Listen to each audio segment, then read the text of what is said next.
അസ്സലാമു അലൈക്കും വറഹ്മത്തുള്ളാഹി വബറകാതുഹു. ബിസ്മില്ലാഹ്, അൽഹംദുലില്ലാഹ്, അസ്സലാത്തു വസ്സലാമു അലാ റസൂലില്ലാഹ്. തിരുനബി സല്ലല്ലാഹു അലൈഹി വസല്ലമയുടെ ഉറക്കത്തോടനുബന്ധിച്ച് പ്രവാചകൻ്റെ ചര്യയും എന്താണ് എന്ന് നാം മനസ്സിലാക്കേണ്ടതുണ്ട്. ഉറക്കം ഒരു ചെറിയ മരണമാണ്. റസൂലുള്ളാഹി സല്ലല്ലാഹു അലൈഹി വസല്ലം പറഞ്ഞിട്ടുള്ളത്, നിങ്ങൾ ആരെങ്കിലും ഉറങ്ങാൻ വേണ്ടി കിടന്നാൽ ഉടനെ തന്നെ അതിനു മുമ്പായി അവൻ ഉറങ്ങുന്ന വിരിപ്പിനെ കൊടയട്ടെ നന്നായി. അതിനകത്ത് എന്തൊക്കെ അപകടങ്ങളാണ് പതിഞ്ഞിരിക്കുന്നത് എന്ന് നിങ്ങൾക്കാർക്കും അറിയുകയില്ല എന്ന് തിരുനബി നമ്മെ ഓർമ്മപ്പെടുത്തുകയുണ്ടായി. അപ്രകാരം തന്നെ പ്രവാചകൻ്റെ ചര്യയിൽ നിന്ന് നമുക്ക് മനസ്സിലാകുന്ന പ്രധാനപ്പെട്ട ഒരു കാര്യമാണ്, നാം ബിസ്മി ചൊല്ലിക്കൊണ്ട് വലത് ഭാഗത്തേക്ക് ചെരിഞ്ഞുകൊണ്ടായിരിക്കണം കിടക്കേണ്ടത് എന്ന്. അതുപോലെ അള്ളാഹുവിൻ്റെ റസൂലിൻ്റെ ആ ചര്യയിൽ നിന്ന് നമുക്ക് പഠിപ്പിച്ചിട്ടുള്ളത് ഒരു പ്രധാനപ്പെട്ട പ്രാർത്ഥനയാണ്. അള്ളാഹുവിൻ്റെ റസൂല് പറഞ്ഞു, സുബ്ഹാനക്കല്ലാഹുമ്മ റബ്ബി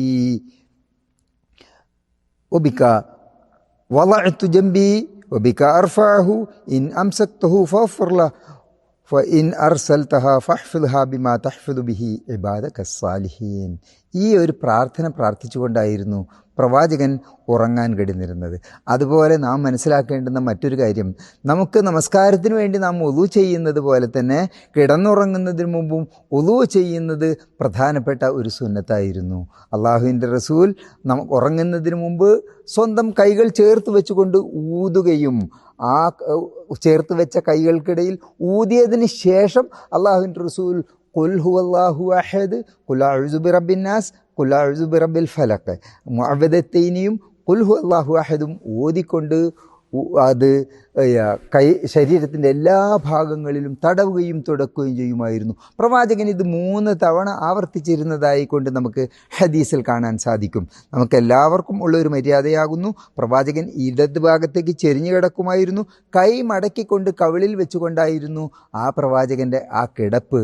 അപ്രകാരം നാം മനസ്സിലാക്കണം, അള്ളാഹുവിൻ്റെ റസൂൽ കിടന്നിരുന്ന ആ പായ വളരെ പരിവരുത്ത പനയോല കൊണ്ട് ഉണ്ടാക്കിയിട്ടുള്ള പായയിലായിരുന്നു അള്ളാഹുവിൻ്റെ റസൂൽ കിടന്നിരുന്നത്.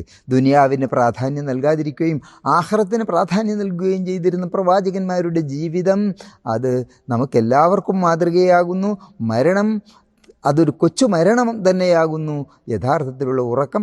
അതുകൊണ്ട് തന്നെ അള്ളാഹുവിനെ ഓർത്തുകൊണ്ടും ദിക്ർ ചെയ്തുകൊണ്ടുമുള്ള ഒരു പ്രാർത്ഥിച്ചുകൊണ്ടായിരിക്കണം നമ്മുടെ ഓരോരുത്തരുടെയും ഉറക്കത്തിലേക്കുള്ള വഴുതിപ്പോക്ക്.